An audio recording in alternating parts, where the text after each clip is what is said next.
चलते चलते गिर गए, नाक में लग गई, तो भी ठाकुर जी विश्वास रखो कुछ अच्छा ही होना, इसलिए नाक टूटी है मेरी। गोपाल दूसरो न कोई,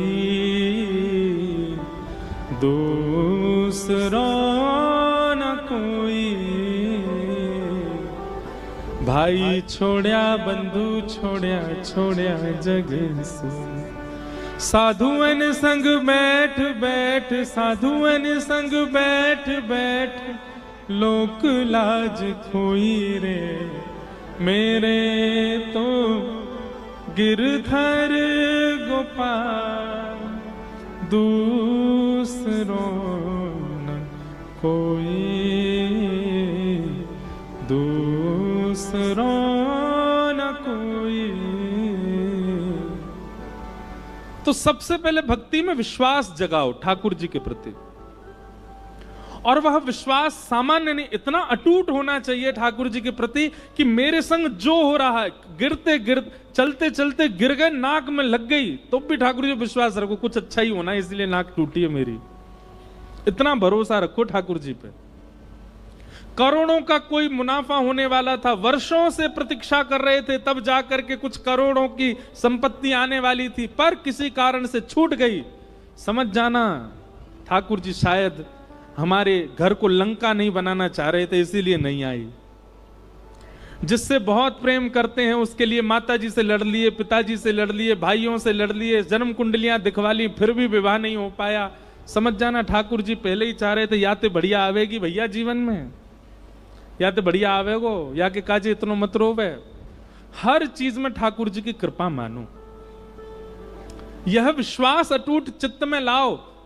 तो भक्ति की प्रथम धारा विश्वास।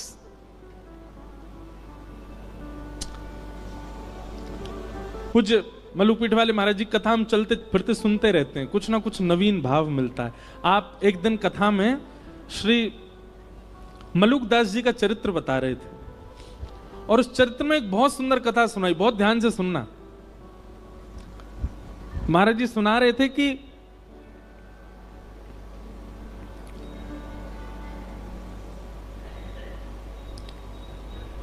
कोई प्रवचन कर रहा था, तो प्रवचन में अनेक लोग बैठे थे, उसी में श्री मलुकदास जी अपनी युवावस्था में जब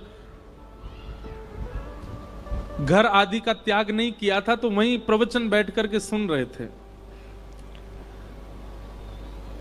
तो प्रवचन सुनते सुनते लोग बाग आपस में चर्चा करने लगे, बोले ये बाबा को बस चले तो ये हमारे काम धंधा छुड़वा के बस यही कहेगो राम राम जपो, ठाकुर जी का नाम जपो, तिलक लगा करके केवल भक्ति भाव में रहो।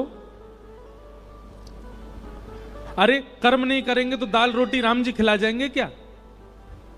कर्म नहीं करेंगे हमारे घर परिवार को राम जी चला जाएंगे क्या? ये भी कथा वक्ताओं पे कोई काम नहीं है, बस एक ही बात कहते हैं, जहां ले चलोगे वहीं मैं चलूंगा। ठाकुर जी जहां ले चलेंगे, ऐसे थोड़ी होता, कुछ अपने बुद्धि विवेक से भी तो करना पड़ेगा। ऐसे लोग चर्चा कर रहे थे और मलुकदास जी बैठ करके सुन रहे थे। तो मलुकदास जी अपनी युवावस्था में थे, उन्होंने उठ करके जो व्यास मंच पर व्यास जी थे उनसे कहा, बोले देखिए व्यास जी आप बहुत अच्छी बात बता रहे हैं, आप कह रहे हैं राम नाम ही सर्वस्व है, भगवान नाम ही सर्वस्व है, कथा ही सर्वस्व है, लेकिन कर्म भी तो प्रधान है। इन गांव वाले लोगों की बात भी गलत नहीं है, अगर हम कर्म नहीं करेंगे तो खाएंगे पिएंगे कैसे? सुंदरकांड भी कहती है देव देव आलसी पुकारा, देवताओं के भरोसे जो पड़ा रहता है कर्म नहीं करता वो आलसी कहलाता है। अगर हम कुछ ना करें केवल राम राम जपें तो राम जी हमारा घर थोड़ी चला देंगे, और घर चलाना बहुत दूर की बात, हमको रोटी राम जी थोड़ी खिला देंगे, वो तो हमको खुद ही खानी पड़ेगी, खुद ही मेहनत करनी पड़ेगी। व्यास जी ने कहा देखो भैया आपकी बात हम उसको प्रणाम करते हैं, पर अगर किसी के चित्त में अखंड विश्वास हो ठाकुर जी के प्रति, और ठाकुर जी के प्रति कोई संबंध उसका स्थापित हो गया हो, और वो ठाकुर जी पर इतना भरोसा कर ले, इतना विश्वास कर ले कि श्री राम जी ही मेरे सर्वस्व हैं, वो कुछ ना करे राम राम जपे, राम जी खिलाएंगे उसको। पहले बात तो सुन लो, ताली पहली बजा देते हो। पहले कथा तो पहले आगे बढ़ने दिया करो। व्यास जी ने मलुकदास जी, तो मलुकदास जी बोले ठीक है, मैं अटूट विश्वास के साथ आज से राम नाम जप में बैठ रहा हूं, और मैं गांव में नहीं बैठूंगा, मैं जंगल में जाऊंगा, और जंगल में भी बीहड़ जंगल में जाके बैठूंगा जहां मुझे कोई नहीं जानता हो, कोई नहीं पहचानता हो, जहां पर हिंसक जीवों के अलावा कोई आता ही ना हो। देखता हूं कि राम जी मुझे खिलाएंगे कि मुझे किसी जानवर को खिलवा देंगे। सब गांव के लोग बोले भैया अब प्रमाणित हो जाएगा कि राम नाम और भक्ति भाव ये प्रमाणित है कि नहीं। मलुकदास जी वन में गए और बीहड़ वन में गए, वहां पर एक विशाल वट का वृक्ष था। आसपास दूर दूर तक किसी के आने जाने का कोई मतलब ही नहीं था। एक सामने नदी बह रही थी। मलुकदास जी बोले यहां कोई नहीं आएगा, यहीं बैठ जाता हूं। और वृक्ष के ऊपर एक डाल के ऊपर बड़ी सी डाल थी, उसके ऊपर मलुकदास जी बैठ गए और राम राम राम राम जपने लगे।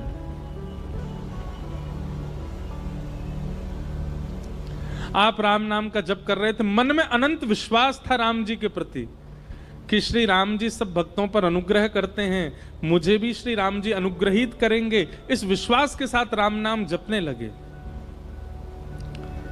आपका राम नाम जप चल रहा था, घंटों तक राम नाम जप चलता रहा। तभी कुछ यात्री घोड़ा पे बैठ करके वहां से निकलने लगे।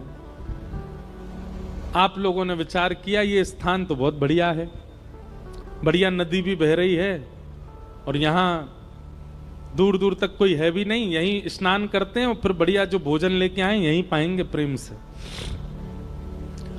यात्री जन अपने घोड़े से उतर गए, नदी में स्नान आदि करके जैसे ही अपना भोजन आदि सब उन्होंने खोला, इतने में ही डाकू और डकैतों ने वहां आने लगे। उनके घोड़ों की नालों की आवाज आने लगी। तो जितने यात्री थे उन सब ने विचार किया, बोले भैया बड़े बड़े डाकू आ रहे हैं, ये सब हमको मार देंगे, सब हमारा सर्वनाश, जल्दी भागो यहां से। सारे यात्री अपना भोजन पानी वहीं छोड़ छाड़ करके भाग गए। डाकू आए, डाकुओं ने आकर के देखा कि महाराज सुंदर सुंदर रबड़ी, सुंदर मिष्ठान, सुंदर 56 भोग और रोटी आदि सब वहां खुली रखी है। डाकू के साथ जितने लोग थे सबने कहा सरदार जी आज तो कुछ बनाना ही नहीं पड़ेगा, आज तो देखो ठाकुर जी ने बढ़िया व्यवस्था करी है, 56 भोग यहीं लगे लगाए मिल गए हम लोगों को। अब तो आज तो यहीं रोटी पाएंगे, यहीं लड्डू उड़ाएंगे, यहीं प्रेम से रबड़ी पाएंगे और इसी से ही आनंद होएगा आज तो। इतने में सब टूट पड़े भोजन पर, सब उठाने लगे रोटियां और सब्जियां सब डालने लगे, अपने हाथ में पकवान लेने लगे। जो सरदार मुखिया था डाकुओं का, थोड़ी देर इधर उधर देखने लगा, बोले रुको रुको रुको अभी मत पाना। इस विहंगम जंगल, बिहड़ जंगल में नदी के तट पर इतने 56 भोग मिलना, पहली बात तो इसमें यह सत्य है कि भगवान ने कोई अनुग्रह करके हमारे लिए व्यवस्था करवा दी। लेकिन दूसरी बात एक और हो सकती है, क्या हमको कम से कम 5 राज्यों के राजा ढूंढ रहे हैं। कहीं ऐसा तो नहीं उन लोगों को हमारा यहां आना पता हो और ये सारे व्यंजनों में विष डाल करके उन्होंने यहां पर ये व्यंजन रख दिए हो, और कहीं हमने ये पाए और हम पाकर के विष के नशे में आ गए, मूर्छित हो गए, मृत्यु हो गई, तो वो 5 राज्यों के राजा जो हमको ढूंढ रहे हैं वो हमको ले जाएंगे यहां से, उनका तो काम हो जाएगा, कोई नहीं खाएगा, नीचे रखो इसको। संग वाले बोले महाराज बहुत दिन से रबड़ी नहीं पाई, देखो गुलाब जामुन नहीं पाई, खान देने बोले नहीं नहीं नहीं नहीं हम ऐसे नहीं खा सकते। एक काम करो, अपनी टोली से बाहर का जो हो, जो हमारी टोली से बाहर का ऐसा कोई राह चलता मिल जाए उसको पकड़ लाओ, उसको पहले खिलाओ, उसको खिला करके देखेंगे अगर इसमें विष हुआ मर जाएगा, पता चल जाएगा, नहीं हुआ तो हम भी पालेंगे। सब ढूंढने लगे लेकिन दूर दूर तक तो जंगल कुछ मिले ही नहीं। तभी सरदार की नजर गई, पेड़ के ऊपर श्री मलुकदास जी बैठे थे, राम राम राम राम राम राम जप रहे थे। तुरंत उसने, अरे देखो ये बैठा अब ऊपर भगत, इसी नहीं विष मिला करके सारा भोजन नीचे, पकड़ के लाओ उसको नीचे। ऊपर चढ़ गए, मलुकदास जी को पकड़ के नीचे ले आए।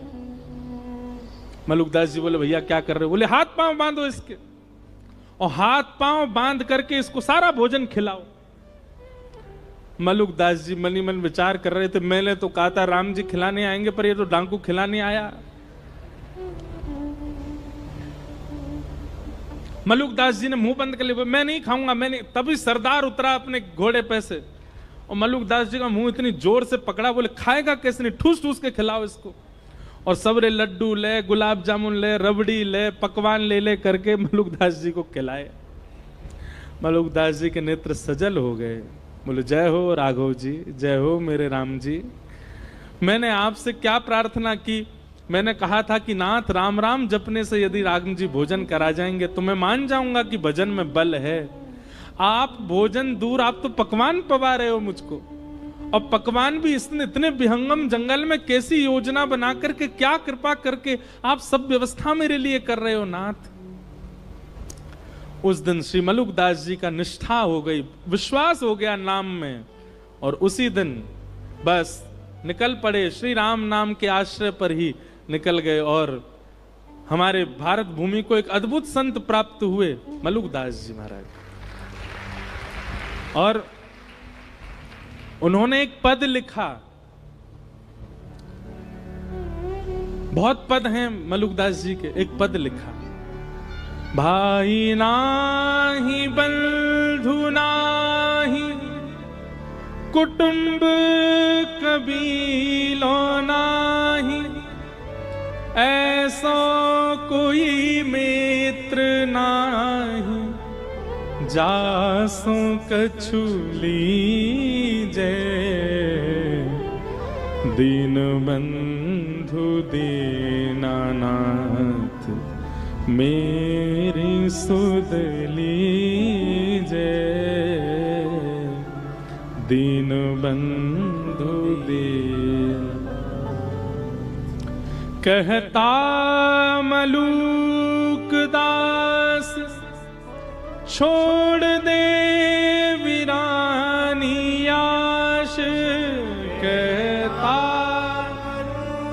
मलुकदास छोड़ दे वीरानी आश। मलुकदास जी कह रहे हैं दूसरों से आशा छोड़ दो, किसी से आशा मत रखो, आशा ही परमम दुखम। अरे खुद से भी कोई आशा मत रखो। कहता मलुकदास छोड़ दे वीरानी आश, कहता मलुकदास छोड़ दे वीरानी आश। तो फिर कहां जाएं किसी से आशा ना रखें तो? तब मलुकदास जी कहते हैं साचो नाम तेरो दाता, साचो नाम तेरो दाता, साचो नाम तेरो दाता, साचो नाम तेरो दाता, और किसको लीजिए, दीन बंधु दीनानाथ, मेरी सुध लीजिए, दीन बंधु।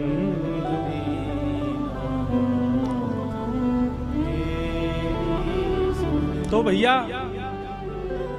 तीन बातों की गांठ मान लीजिए।